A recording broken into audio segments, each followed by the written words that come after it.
The door was unlocked when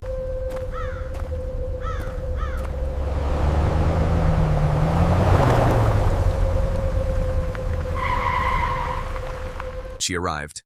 Not cracked open, not swinging in the wind, unlocked, like someone had just left.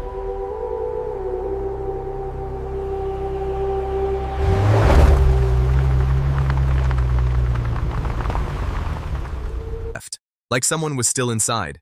Maya pulled her car to a stop on the gravel path, headlights cutting through the kind of dark you only find miles from the nearest town. No streetlights, no neighbors, no signal. Just the sound of pine trees breathing in the October wind and the crunch of her own footsteps as she stepped out and stared at the cabin in front of her. Please, not now. Please, not now. Come on, work! It was exactly what the listing had promised.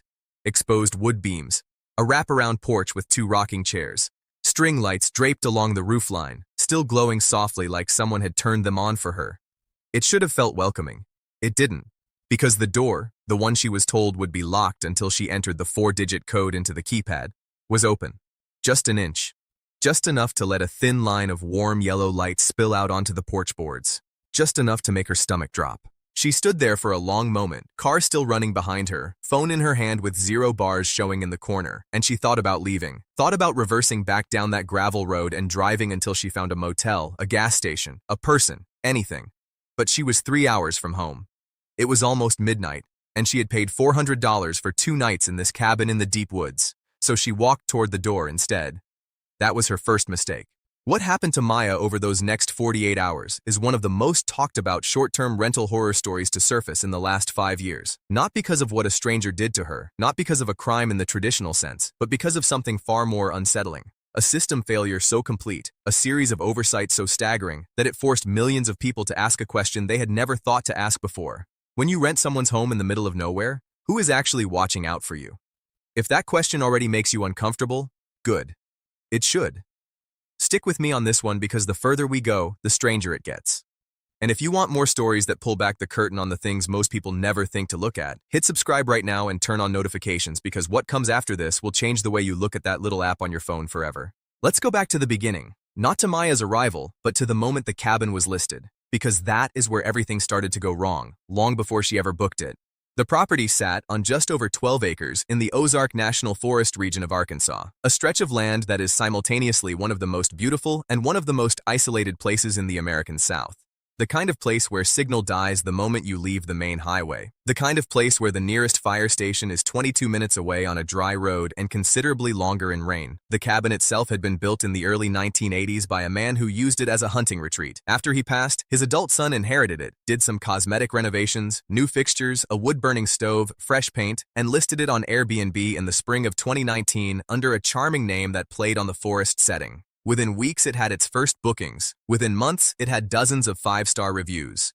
Guests loved the isolation. They came specifically for the quiet, the darkness, the feeling of being cut off from everything. The host, who lived in a city 4 hours away, managed the whole thing remotely. A lockbox, a keypad, a cleaning crew that came in between stays, and an automated message system that sent guests all the information they needed. Frictionless, modern, efficient, and almost entirely unsupervised. Now here's the thing about that setup that most of us never stop to think about. When you book a hotel, there are protocols, there are people at a front desk, there are fire codes that get inspected annually, carbon monoxide detectors that get tested, security cameras in common areas, a manager on duty. None of that is glamorous, none of it is the reason you book the hotel, but it is all there, silently running in the background, keeping you safer than you realize. When you book a remote Airbnb, almost none of that infrastructure exists by default. It exists only if the host has chosen to put it there. And the platform itself, for all of its size and sophistication, Airbnb was valued at around $38 billion when it went public in 2020, making it one of the largest IPOs of that year. Relies overwhelmingly on hosts' self-reporting compliance with safety standards. Think about that. A company worth tens of billions of dollars, with millions of listings in over 200 countries, operating largely on the honor system when it comes to what is actually inside those homes. Maya did not know any of that when she booked. She saw the star rating, she read the reviews, she looked at the photos of that gorgeous wraparound porch and the stone fireplace inside, and she thought, this is exactly what I need. A solo trip, a reset, 3 days away from everything. She was not naive. She was a 31-year-old woman who had traveled alone before, who had used Airbnb a dozen times without incident. She did everything you are supposed to do. She read the listing carefully. She messaged the host ahead of time and got a friendly, prompt reply. She screenshot the address and sent it to a friend before she lost signal. She was careful, and she still walked into a situation that no amount of personal carefulness could have fully protected her from. The unlocked door, as it turned out, was the result of a keypad malfunction. The battery had died sometime in the hours before her arrival, and when that happened, the lock defaulted to an open state rather than a closed one. The cleaning crew who had turned over the cabin that morning had not noticed, or had noticed and assumed it would reset. The host, 4 hours away, had no way of knowing unless he checked the smart lock app, which he did not do that day. When Maya pushed the door open and stepped inside, she found the cabin exactly as advertised. No one was there, no intruder, no stranger. Just an empty, beautiful cabin in the woods with a dead keypad on the door, which meant that for the entire window between the cleaning crew's departure and Maya's arrival, somewhere around 6 hours, the front door of this remote, isolated property had been standing unlocked, accessible to anyone who might have wandered down that gravel road. She called the host from the landline inside the cabin, because there was a landline, thank God, and he was apologetic and helpful and told her how to manually re-engage the lock from inside. She spent the first night fine. Unsettled, but fine. And the next morning, she started exploring the cabin more thoroughly in the daylight, the way you do when you relax into a place. That was when she found the camera. It was small, positioned inside what looked like a smoke detector mounted on the wall of the living room. Not a real smoke detector. The cabin had separate functional ones in the hallway and kitchen. This was a device that had been designed to look like one. And it was pointed directly at the couch, the coffee table, the area where a guest would naturally spend most of their waking hours inside. Maya had spent the entire previous night sitting on that couch, reading, journaling, changing into her pajamas when she thought she was alone.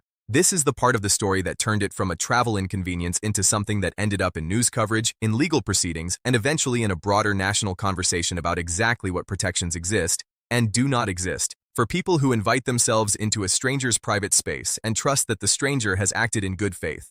What Maya had stumbled into was something that the short-term rental industry had been quietly grappling with for years. Hidden cameras in Airbnb properties are not a myth. They are not even rare. Between 2015 and 2023, thousands of guests across dozens of countries reported finding recording devices in rental properties, in smoke detectors, in alarm clocks, in phone chargers, in decorative objects placed with suspicious precision. Airbnb has a policy against hidden cameras. It is clearly written. Hosts who are found to have placed them face permanent bans from the platform. But here is what Shadowlight Stories uncovered when we dug into the actual enforcement record. The policy is reactive, not proactive. Airbnb cannot inspect every property. They cannot scan for wireless signals before a guest checks in. They cannot guarantee that the person who agreed to their terms of service actually followed them. They only act once a guest reports something, which means the camera only gets found if the guest knows to look. Most guests do not look. Maya knew to look because she had a background in interior design and had spent years paying attention to the placement of objects in spaces. When the smoke detector on the wall struck her as slightly off, positioned at an angle that made no functional sense for detecting smoke, but perfect sense for capturing the seating area below it, something in her professional instincts fired. She stood on the coffee table and looked at it up close. And then she called 911, this time from her cell phone, which had 1 bar of signal if she stood near the east-facing window. The legal outcome of what followed was complicated and slow, the way these things always are. The host claimed he had purchased the cabin as is from his father's estate and had no knowledge of any recording equipment inside. Investigators found 2 additional devices, one in the bedroom and one in a vent near the bathroom hallway. Whether the host had placed them or inherited a situation he had genuinely not examined closely enough is something the court spent considerable time untangling. What was not complicated was what the experience did to Maya and to the hundreds of thousands of people who read about it when her account went public. It cracked something open. It made people who had never thought twice about booking a remote cabin suddenly think very, very carefully. Here is what makes this more than just a cautionary tale about one bad host and one unlucky guest. The deeper you look at the short-term rental industry, which by 2024 had grown into a market worth over $100 billion globally, the more you start to see a structural tension that no amount of policy writing fully resolves. The entire model depends on trust between strangers at a scale that has never existed before in human history. Think about what you are actually doing when you book a remote cabin. You are paying money to sleep alone inside a building you have never entered, owned by a person you have never met, in a location where help may be far away, based primarily on photographs taken to flatter the space and reviews written by people you do not know. That is an extraordinary act of faith. And for most people, most of the time, it works out beautifully. Millions of trips happen every year that are exactly what they promise to be. Magical, restorative, exactly the escape the guest needed. That is real. The good experiences are not a lie, but the system's vulnerabilities are also real, and they fall hardest on the guests who go furthest from the center. The ones who book the most remote properties, who are the most isolated, who have the least ability to get help quickly if something goes wrong. There is a cruel irony in the fact that the features that make a remote cabin listing most appealing, the isolation, the distance from people, the feeling of being truly off the grid, are also the features that make it most risky if something about the property is not what it claimed to be. Airbnb has taken steps over the years to address some of this. They launched AirCover, their guest protection program, which offers rebooking assistance and refunds in cases where a listing is significantly misrepresented. They have expanded their outdoor camera disclosure policy, which requires hosts to notify guests of any outdoor security cameras before booking. They have improved their response system for safety complaints. These are not nothing, but critics, including safety researchers, legal advocates, and journalists who have covered this space, point out that most of these measures still begin at the moment something goes wrong rather than preventing it from going wrong in the first place. The verification systems for hosts, the safety inspections of properties, the enforcement of what is and is not inside a listing, these remain areas where the platform's scale and its safety infrastructure are genuinely out of step with each other. What Maya's experience revealed was not really about one bad actor in an Ozark cabin. It was about the invisible assumptions we make when convenience becomes the dominant experience. We book through an app. The app looks polished, the process feels smooth, the reviews are good, and somewhere in that seamless digital experience, we stop thinking about the fact that at the end of it, we are going to be alone in a physical space that a real human being controls, and that no amount of star ratings fully substitutes for the kind of oversight we have quietly come to rely on in every other hospitality context we've ever used. There is a version of you, right now, who has a remote Airbnb in their saved list. Maybe you have already booked it. Maybe you are thinking about booking it. And I want to be clear, this is not a story about never booking remote cabins. It is a story about knowing what you are choosing when you do. Because there are simple things that matter enormously. Checking for cameras, and not just looking for obvious ones, but actually scanning with your phone's camera in a dark room, which can sometimes detect infrared signals invisible to the naked eye. Confirming that the property has working smoke and carbon monoxide detectors. Sending your location to someone who will notice if you don't check in. Verifying that you have some way to contact emergency services if you lose signal. None of these things are complicated. None of them require you to become paranoid. They just require you to stay present in the physical reality of what you are doing, even when the digital process has made it feel so effortless that the physical part almost disappears. Maya eventually did go back to booking remote properties. She shared that detail herself, which says something important. The experience did not break her relationship with travel. It broke her relationship with passivity, and that is actually the most useful thing any of us can take from her story. Not fear, presence, attention, the decision to look at the smoke detector on the wall and ask, does that actually make sense? The decision to trust the feeling that tells you something is slightly off even when you cannot name what it is yet. The woods are still beautiful. The cabin with the string lights on the porch is still a real and wonderful thing. The experience of waking up to nothing but pine trees and morning bird song and complete silence is worth seeking out. None of that changes. What changes is the question you ask before you step through the door. So here is what I want to know from you. Have you ever arrived at a rental and felt something was not right? Maybe you stayed. Maybe you left. Maybe you found something, or almost did. Drop it in the comments below because the stories people share in this community are always the ones that teach the rest of us the most, and I think this conversation is one worth having out loud. And if this story landed with you, if it changed even slightly how you think about that app on your phone or that cabin in your saved list, share it with someone you know who travels alone.